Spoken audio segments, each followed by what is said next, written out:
Hi, good morning, my dear student. Today, we are going to discuss your class 12th history. As you know that last 1 week, we are trying to solve your previous year question paper along with your revision test, which is conducting in your school. We will try to explain all the important question which is asked in your examination paper, and also the question is connected with the other questions. If you will observe last year paper, then you will find that the question what put it on जो उठाए गए हैं उसमें वो question या तो उसी chapter से हैं या उस प्रश्न के आसपास से उठाए गए हैं। हर 2 साल के अंतराल में आपको इस तरह के पेपर मिल जाएंगे, इस तरह के क्वेश्चंस मिल जाएंगे। कुछ क्वेश्चंस तो ऐसे हैं जिनमें आपको हूबहू वैसे ही प्रश्न मिलेंगे जैसा आप देखेंगे। तो my dear student, what I am telling you, हम लोगों ने कल एक क्वेश्चन पढ़ा था आपके 1 मार्क्स क्वेश्चन में। 1 मार्क क्वेश्चन में हमने कल जैसा कि पता है हम सीबीएसई एग्जामिनेशन पेपर दिल्ली 2020 और आरटी 7 के संबंध में चर्चा कर रहे हैं। साथ ही 1 मार्क्स क्वेश्चन पे हम बात कर रहे हैं। अभी आज हम 13 नंबर के क्वेश्चंस पे डिस्कस करेंगे। मैंने 13 नंबर क्वेश्चन पे कल आपसे बात की थी और मैंने कहा था कि how do you think the Francois Bernier was closed associated with the Mughal court? Dear student, this is very important question. When you will read this question, you can easily understand the condition of court. Who was Francois Bernier? First you have to discuss Francois Bernier कौन था, and thereafter you have to explain about Francois Bernier. Okay. In my last class, when we were discussing about the question number 12 and 13, I told you that Francois Bernier, who was physician and also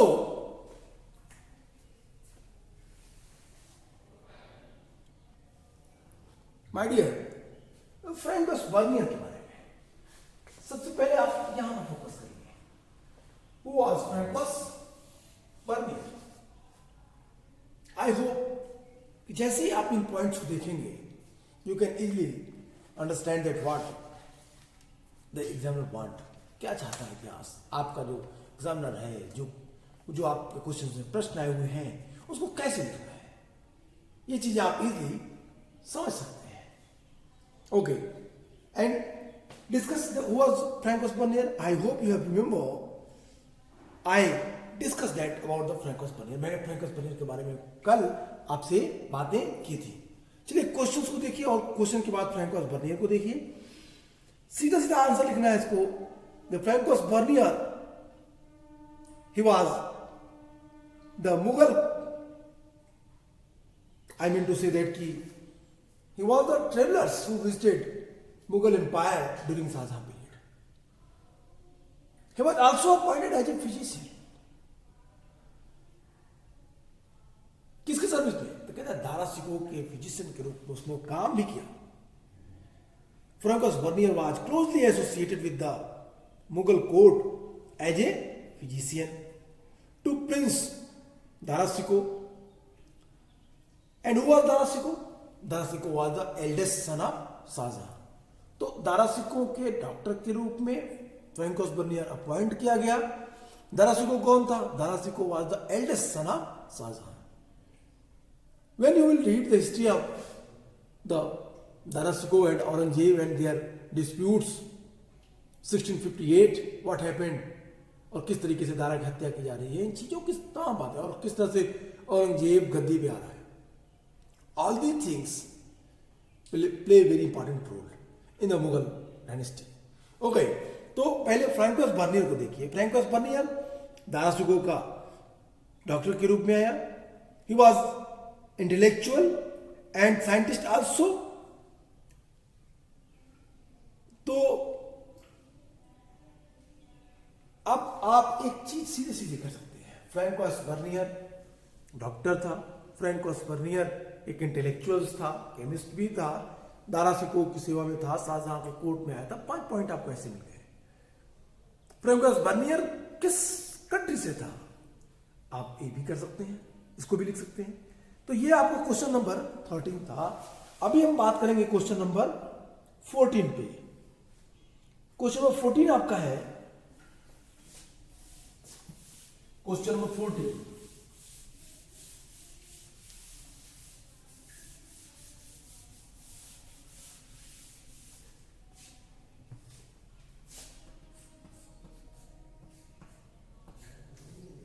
question number 14 में सीधा सा एक question है। ये question तो फिलहाल अभी आपके सिलेबस में डिलीट कर दिया गया है। Now this year the chapter through travellers I that has deleted by CBSE due to this pandemic. So my dear student, even if that has deleted, but we will discuss on it.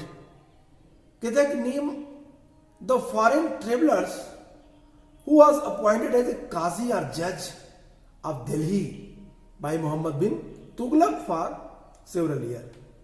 कहता है who was the foreign traveler?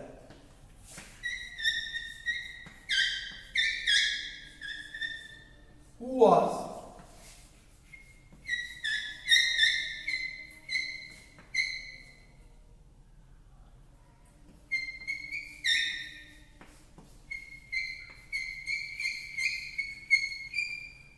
foreign travelers who appointed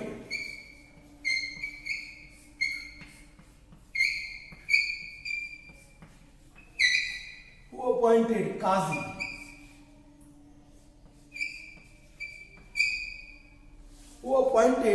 question है आपका the foreign traveler who was appointed as a Qazi or judge of the Delhi, foreign Qazi or judge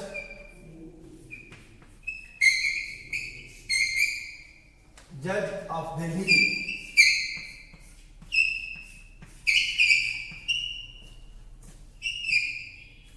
Qazi or judge of the Delhi during सल्तनत period, या question है आपका Delhi bye Mohammad बिन तुगलक।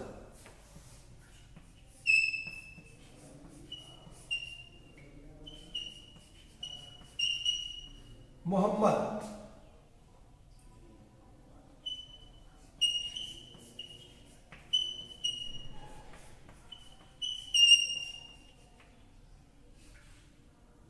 बिन Tughlaq. Okay, तो कहता है कि दिल्ली सल्तनत में मोहम्मद बिन तुगलक के द्वारा कौन सा फॉरेन ट्रेवलर था जिसको दिल्ली का काजी अपॉइंट किया गया था। चलिए इसका आंसर है, आंसर लिख देते हैं।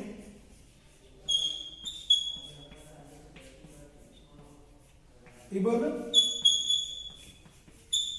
Battuta.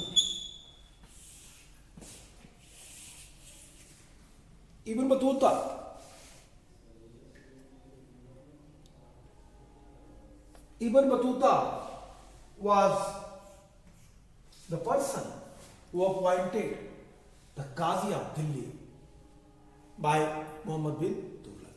He was also the globe-trotter. Ibn Battuta was also called the globe-trotter. अब ये क्या था? इब्न बतूता कौन था? एक मोरक्कन ट्रेवलर्स था। कब आया? मोहम्मद बिन तुगलक के शासनकाल में आया। उसने क्या लिखा? उसकी book, what was the book of the Ibn Battuta? Rihla. Ibn Battuta की पुस्तक का क्या नाम था? तो यहां से क्वेश्चन बन सकता है, उसकी बुक का नाम रिहला था। What he explain in रिहला? वे कहता है explain the social condition, the political condition, even the architecture, the bazaars, the some specific goods of India. That was explained, that was compiled, that information compiled in his book Rihla. रेला में इन चीजों को compile किया गया, लिखा गया। Ibn Battuta ने इन चीजों को लिखा। My dear student, I hope you are getting understand that what I am telling you. मैं उन चीजों पे आपको फोकस कर रहा हूँ, मैं उन चीजों पे आपको ले जा रहा हूँ जो सबसे महत्वपूर्ण है, और आप उस चीजों को इजीली समझ सकते हैं, इजीली आप उन चीजों को याद कर सकते हैं। चलिए, क्वेश्चन नंबर 14 था। क्वेश्चन नंबर 15 की बात करते हैं। क्वेश्चन नंबर 15 क्या है?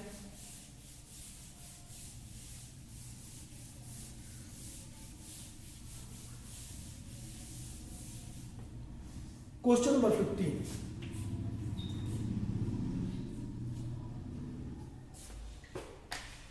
क्वेश्चन नंबर 15 कहता है, name the book written by अल्बेरोनीज।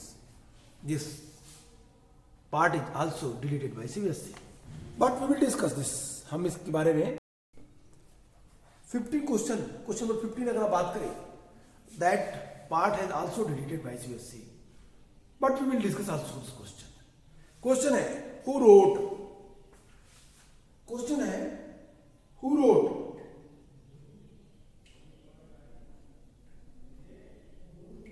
The Tahqiqe Hind और किताबुल हिंद। क्वेश्चन को दो तरीके से पूछा जा सकता है। Name the book, name the book written by Al-Biruni on religion, philosophy, astronomy and law of India.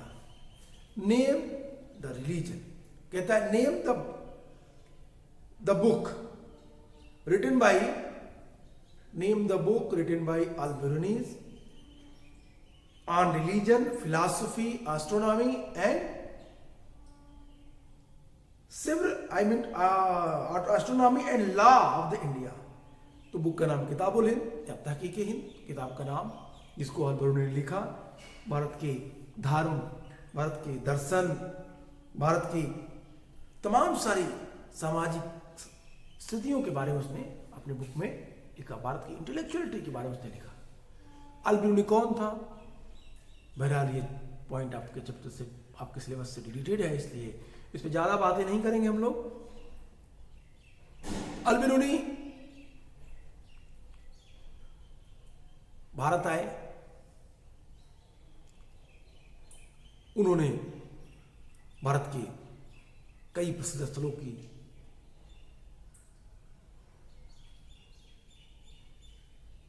यात्रा की और वहां पे उन लोगों ने इन चीजों के बारे में लिखा। अल-बिरूनी बनारस आकर के इन चीजों को उल्लेख करते हैं।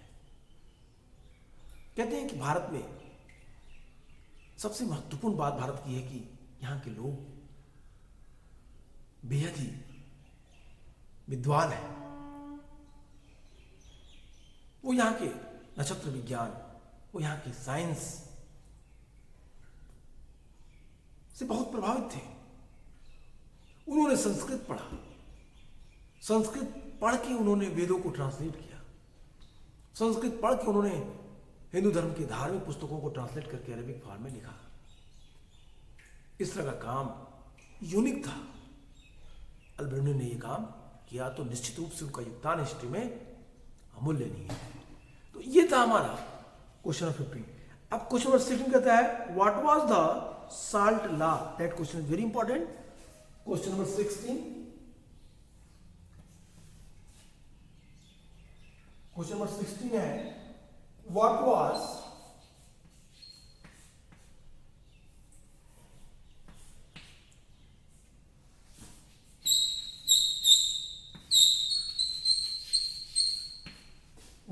Salt law. साल्ट लॉ क्या था, ये आपके सिलेबस में है। What was the salt law, the salt law कर दीजिए क्योंक't स्पेसिफिक बात है, एक महत्वपूर्ण क्वेश्चन है, तो द लगा दीजिए आगे। व्हाट वाज द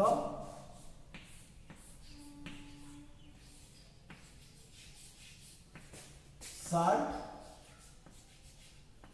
लॉ, नमक का कानून क्या था।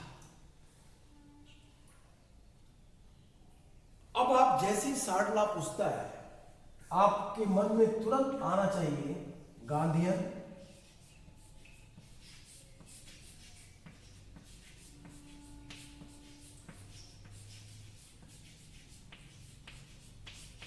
मूवमेंट। और गांधीयन मूवमेंट में जैसे ही थोड़ा ध्यान देंगे तो गांधीयन मूवमेंट में सिविल डिसोबीडियंस,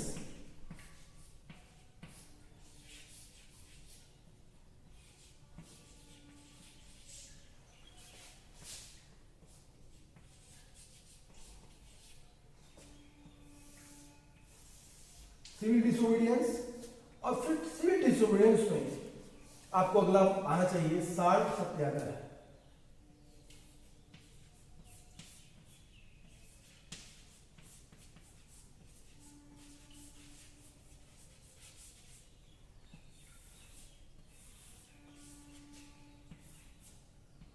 जिसमें गांधी जी ने इस मूवमेंट को चलाया।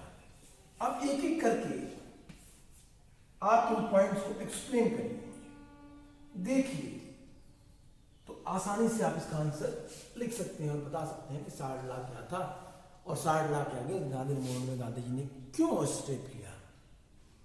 आइए इसका आंसर लिखते हैं। आंसर बेहद आसान है। ये था अकॉर्डिंग टू साल्ट लॉ। अब इसका आंसर कैसे लिखेंगे, चलिए आंसर की बात करते हैं। According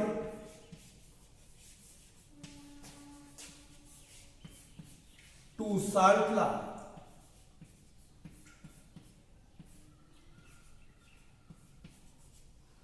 according to Salt law, state had the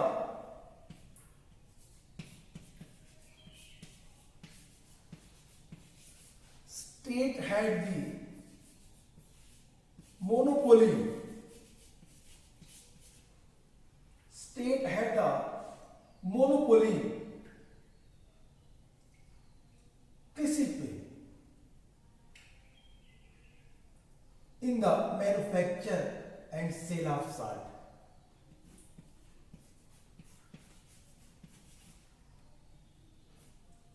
In the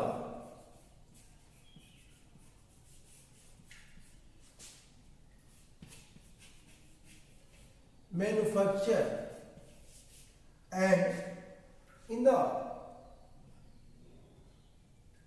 manufacture and sale of salt.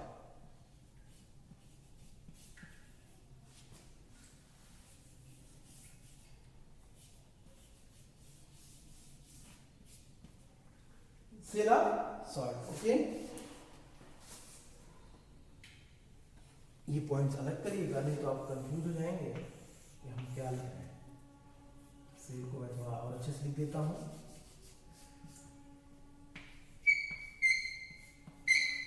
Okay,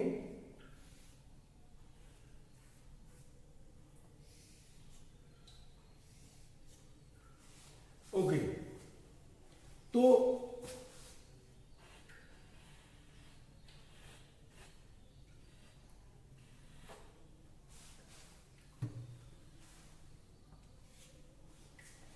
cell of, कहता है according to salt law state had the monopoly, state had the monopoly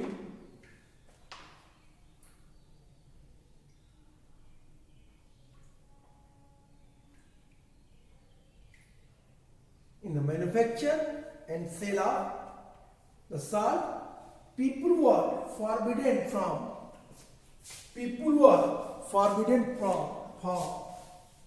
monopoly technically.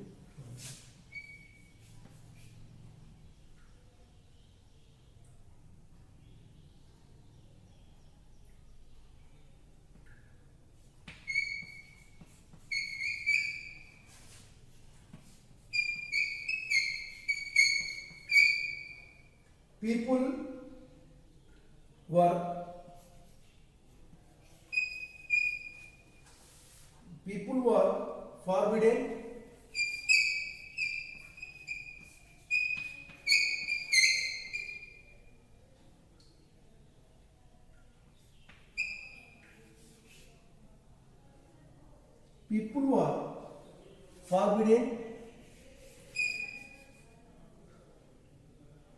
from making salt.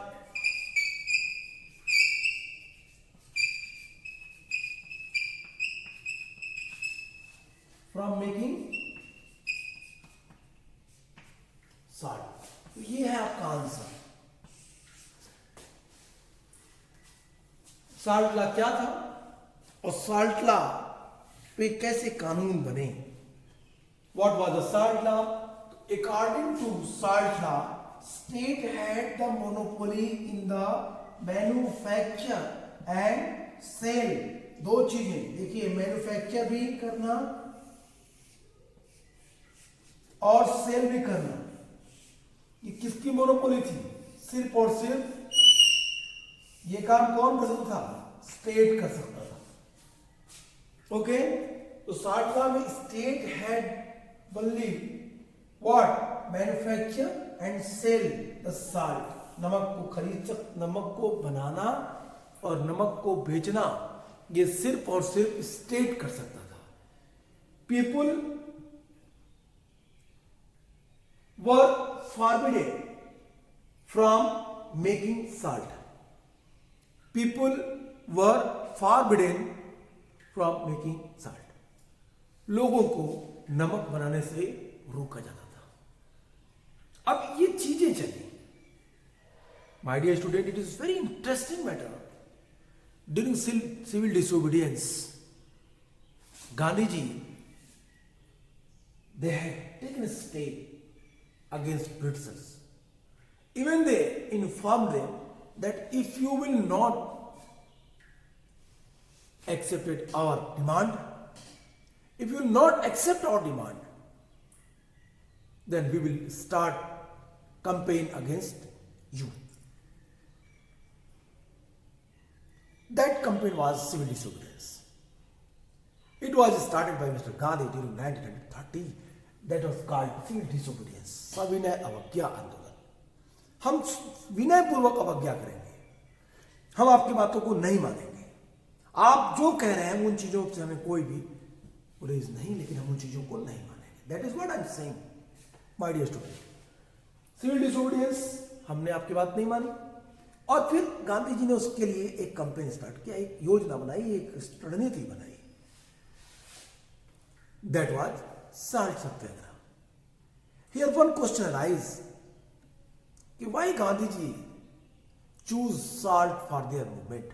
Gandhi ji ने क्यों नमक को ही अपने आंदोलन का हिस्सा बनाया? गांधी जी ने नमक को ही क्यों चुना? तो सीधा आंसर इसका है कि नमक that was the necessary goods, एक आवश्यक वस्तु थी सभी के लिए, आइदर दे प्रॉस्परस और दे पुअर। कोई भी हो, धनी हो, गरीब हो, सभी के लिए नमक एक आवश्यकता है। और गांधी जी ने नमक को लेकर के एक बड़ा आंदोलन खड़ा कर दिया। इरविन, गवर्नर जनरल इरविन और उसकी पूरी ब्यूरोक्रेसी गांधी जी के इस आंदोलन को समझ पाने में पूरी तरीके से फेल हो गई। इरविन खुद लिखते हैं कि नमक के रूप में गांधी ने एक बड़ा आंदोलन खड़ा कर दिया। पूरे भारत में साल्ट मार्च निकाले गए, साल्ट सत्याग्रह किया गया। कोस्टल रीजन में समुद्र तक लोगों ने यात्राएं की। इंटरनल इंडिया में, आंतरिक भागों में भारत के लोगों ने सिंबॉलिक रूप से मार्च निकाली, नमक कानून तोड़ा। गांधी जी का ये नमक कानून, गांधी जी का ये नमक आंदोलन, salt Satyagraha, salt march, it was very important. यहां पे आपके एग्जाम में कुछ डेट्स पूछते हैं, कब से कब तक चला? 12 मार्च 1930 to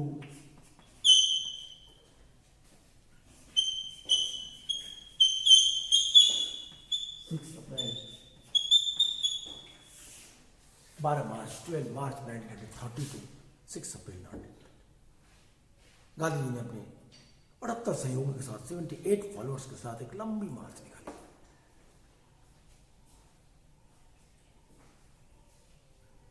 और गांधी जी ने साल्ट लॉ को तोड़ दिया। That was the one of the best movement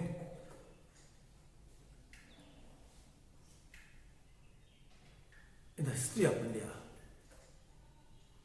Bharat के इतिहास में एक महान आंदोलन के रूप में जाना जाता है। That was the first time when Gandhi ji recognised as a international leader. First time they came light, not only in India, throughout the whole world, as a nationalist leader who followed the non-violence. They never used any type of weapons. The Gandhian weapon is non-violence, truth, and satyagraha. Okay, let us come and discuss next point.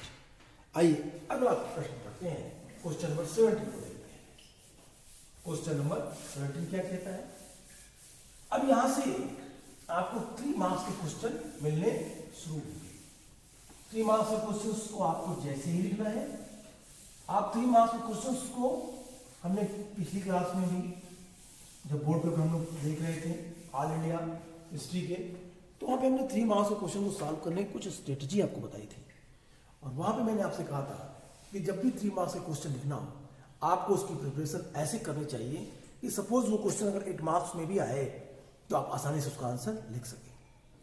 तो preparation आपकी इतनी अच्छी होनी चाहिए कि आप answer को easily क्या कर सकें, एक्सप्लेन कर सकें, अपने आंसर को इजीली लिख सकें, डिलीवर कर सकें। तो क्वेश्चन नंबर 17 है। क्वेश्चन नंबर 17 है, which one of the following provision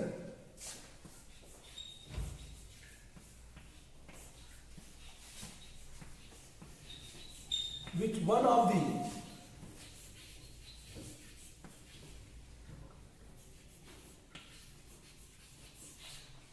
one of the following reason, which one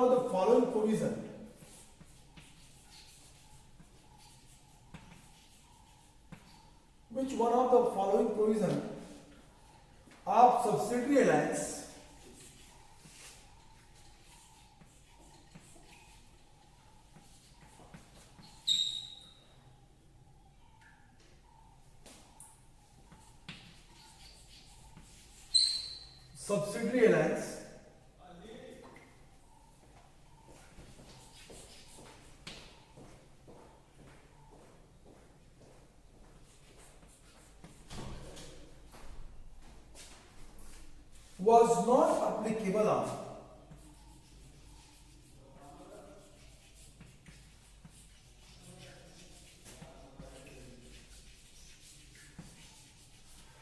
was not applicable on Awadh in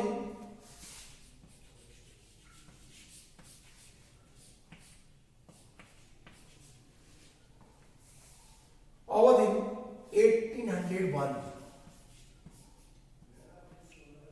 ये question, which one of the following provisions of subsidiary alliance was not applicable on Awadh in 1801? Provisions,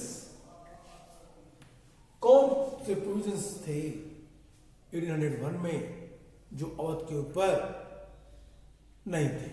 आप options देखिए, मैं options पढ़ रहा हूं। Options में है, the British would be responsible for protecting their ally from internal and external threats. Option B है, the British contingent would be stationed in the territory of the ally. Option C, the ally would provide resources of maintain the British contingent. And option D, the ally was free to enter into agreement with other rulers without the permission of the British. तो इसमें option आपको क्या होगा? कहता है कौन सा option, इन चारों में कौन सा ऑप्शन क्या है? Was not applicable on Awadh 1801। मैं एक बार फिर से रीड कर रहा हूं, ध्यान से सुनिए। Option 1, the British would be responsible for protecting their ally from internal and external threats. This option is absolutely right. कि इस अलायंस में जो ब्रिटिशर्स थे उन्होंने प्रॉमिस किया था कि हम आपको आंतरिक और बाह्य मुद्दे में आपको सुरक्षा करेंगे। सेकेंड है the British contingent would be station in the territory of the ally, कि ब्रिटिश सेना जो एलाई करेगी, जो इस संधि को मानेगी, उस संधि के उस राज्य के अंदर रहेगी और उसके सारी जो एक्सपेंसेस हैं उसको राज्य को देखने पड़ेंगे। That is also absolutely right. The ally would provided resources to maintain the British contingent, जो गवर्नमेंट होगी, जो लोकल स्टेट होंगे जहां पे जो सब्सिडी अलायंस को मानेंगे, वो जो ब्रिटिश कंटिजेंट है, जो सेना है ब्रिटिश की, उसके खर्च को पूरा देखेगी।